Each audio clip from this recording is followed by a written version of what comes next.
Hello everyone, my name is Arpita and in this lecture we will discuss the structures of operating system and their advantages and also disadvantages. Now we will see the overview of operating system.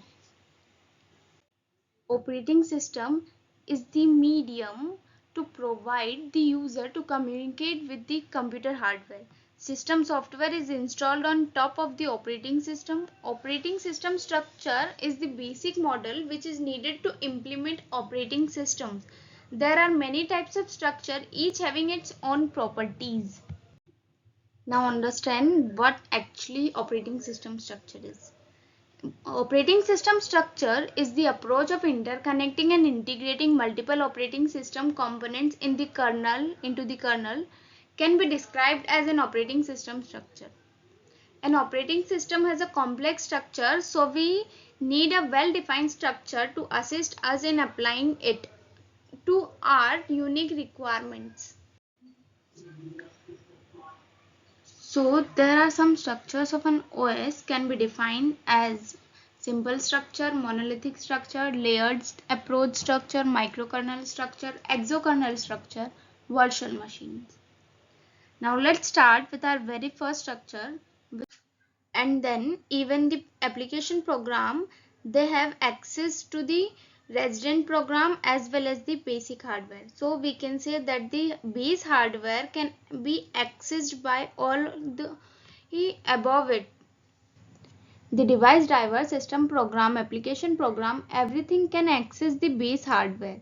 So we can see that in this structure the interface and the level of functionality are not separated. That means all an application program is being run by the user, and since it is directly accessing this base hardware, if that program fails, then the entire system is going to crash because it is having direct access. So we see that it is not well protected, it is not well structured, and also it is not well defined. Now move on to another structure. Now we will see its advantages. So its first advantage, it is easy to develop because of the limited number of interfaces and layers.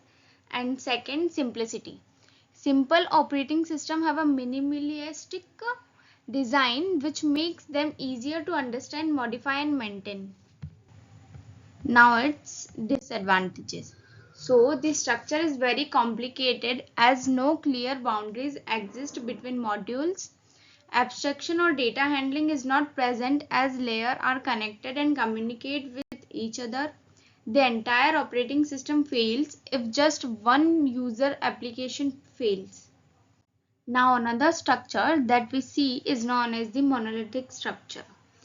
So monolithic operating system is a basic operating system in which file management, memory management, device management, process management is directly controlled within the kernel. All these components like file management, memory management, etc. are located within the kernel. Uh, and its advantages are VMS, Linux, OS, Multics, BSD. The monolithic kernel acts as a virtual machine that controls all the hardware parts. The monolithic operating system is also known as the monolithic kernel. And you can see there is a monolithic structure diagram. Now move on its advantages. So it is very simple structure. This type of operating system have a simple structure. All the components needed for processing and embedded into the kernel. Works for smaller tasks. It works better for performing smaller tasks.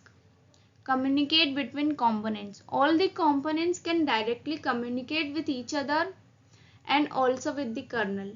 Fast operating system. It is faster than simple structure. The code to make monolithic kernel is very fast and robust. Now its limitation. So code written in the operating system is difficult to port. Monolithic OS has more tendency to generate errors and bugs. The reason is that user processes use same address location as the kernel. Adding and removing features for monolithic OS is very difficult. Now move on to another structure, which is layered approach structure. In this type of structure, operating system is divided into layers or levels. The hardware is on the bottom layer, level 0, while the user interface in the top of layer. Layer N. These layers are arranged in a hierarchical way in which the top level layer use the functionality of their lower level. Now we can see in this diagram the bottom layer is hardware and the topmost layer is user interface. These layers are so designed that each layer uses the function of lower level layer only. It simplifies the debugging process, as if lower level layer are debugged and an error occurs during debugging, the error must be on that layer only, as the lower level layer have already been debugged. Now we will see the advantages of layered approach structure. Its first advantage is modularity. This design promotes modularity, as each layer performs only the task it is scheduled to perform. Second advantage is easy debugging. As the layers are discrete, so it is very easy to debug. Suppose an error occurs in the CPU scheduling layer, the developer can only search that particular layer to debug, unlike the monolithic system where all the surfaces are present. Third advantage is easy update. A modification made in a particular layer will not affect the other layer. Fourth advantage is no direct access to hardware. The hardware layer is the innermost layer present in the design, so a user can use the services of hardware but cannot directly modify it or access it, unlike the simple system in which the user had direct access to the hardware. Now its fifth advantage is abstraction. Every layer is concerned with its function, so the functions and implementation of other layers are abstract to it. Disadvantages: lack of communication, functionality, slow processing, complex design.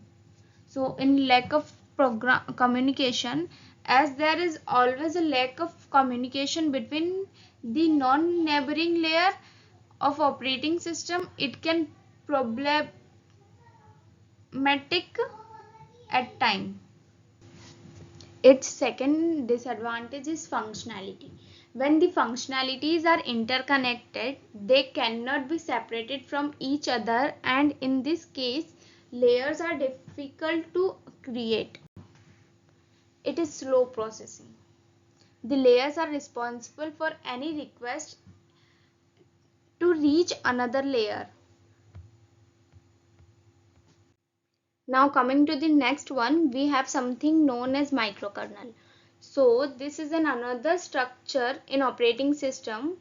Now in the monolithic structure, we saw that so many things and functionalities were packed into the kernel, making the kernel very big and packed with functionalities. But in the microkernel approach, what happens is that we are having a microkernel, and the name from the micro itself means something small.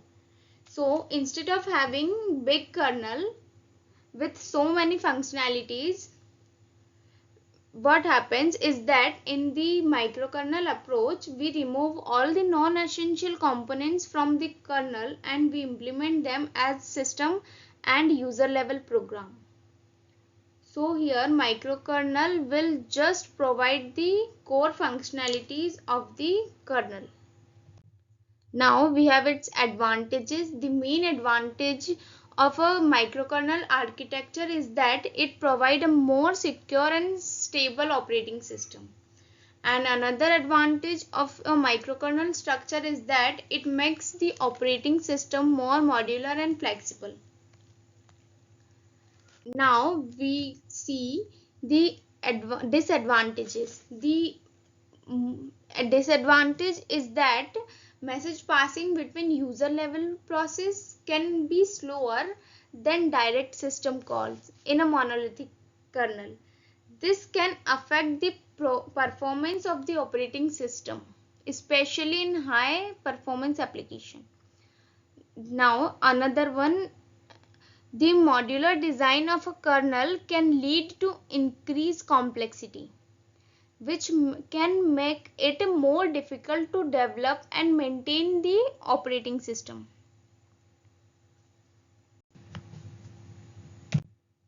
Now move on to another structure, which is exokernel structure. So exokernel is an operating system developed at the method that provide application level management of hardware resources. This architecture is designed to separate resources protection from management to facilitate application specific customization. Its advantages: significant performance increase.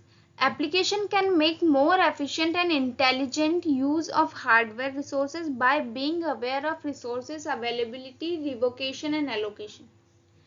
Its disadvantages: complexity in design of exokernel interface, less consistency. Now move on its last structure, which is virtual machines. A virtual machine is a virtual environment which functions as a virtual computer system with its own CPU, memory, network interface and storage created on a physical hardware system. Virtual machines are isolated from the rest of the system, and multiple virtual machines can exist on a single piece of hardware like a server. That means it is a simulated image of application software and operating system which is executed on a host computer or a server. Now its advantages. Its very first advantage is the multiple operating system environment exists simultaneously on the same machine, which is isolated from each other.